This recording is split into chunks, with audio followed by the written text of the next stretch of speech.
জয় করতে পারবে না, কখনো কারোর চোখে ভালো হতে পারবে না। আপনি যদি ওই মানুষটার যদি আপনি উপকার না করেন, ওই মানুষটার যদি আপনি কোনো উপকার না করেন, বর্তমান স্বার্থ ছাড়া বর্তমান কেউ কাউকে ভালোবাসে না। এটা উদাহরণ দিচ্ছি, দেখুন আমি কি বুঝাইতে চাই। তাহলে স্বার্থ ছাড়া কেউ কাউকে ভালোবাসে না। তা দেখুন, মহান আল্লাহ তাআলা রব্বুল আলামিন তিনি আমাদেরকে পৃথিবীতে পাঠাইছেন একমাত্র আল্লাহ তাআলার ইবাদত করার জন্য। কি করার জন্য? কথা বলেন, ইবাদত করার জন্য।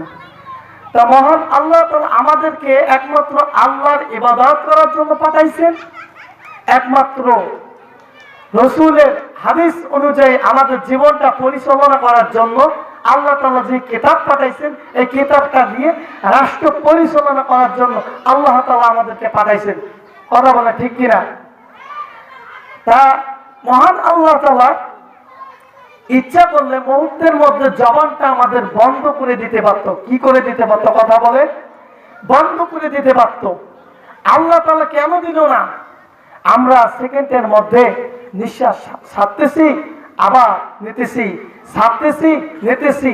যে মহান আল্লাহ তাআলা আমাদেরকে চালাইতেছেন, যে মহান আল্লাহ তাআলা আমাদেরকে খাওয়াইতেছেন, যে মহান আল্লাহ তাআলা আমাদেরকে সুন্দরভাবে জীবনটা পরিচালনা করার জন্য আল্লাহ তাআলা ক্ষমতা দিয়েছেন, যে মহান আল্লাহ তাআলা আমাদেরকে খুব দয়া করে মায়া করে সুন্দর করে বানাইছেন, যে মহান আল্লাহ তাআলা আমাদেরকে খুবই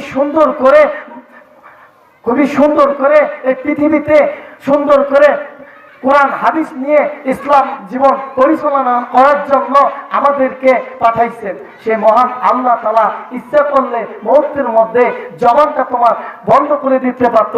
কেন দিল না? তার কারণ হচ্ছে, একমাত্র তার কারণ হচ্ছে আল্লাহ তাআলা একমাত্র বান্দাকে ভালোবাসেন, আল্লাহ তাআলা একমাত্র বান্দাকে মহব্বত করেন, একমাত্র আল্লাহ তাআলা বান্দাকে অনেক মহব্বত ভালোবাসা বরকত দিয়ে তাকে আগ্রায় ধরে। তার কারণ হচ্ছে এই জন্য মহান আল্লাহ তাআলা আমরা হুকুম মানতেছি না, যে আল্লাহ তাআলা আমাদেরকে এত সুন্দর করে পাঠাইছেন, সে মালিকের আমরা হুকুম মানতেছি না।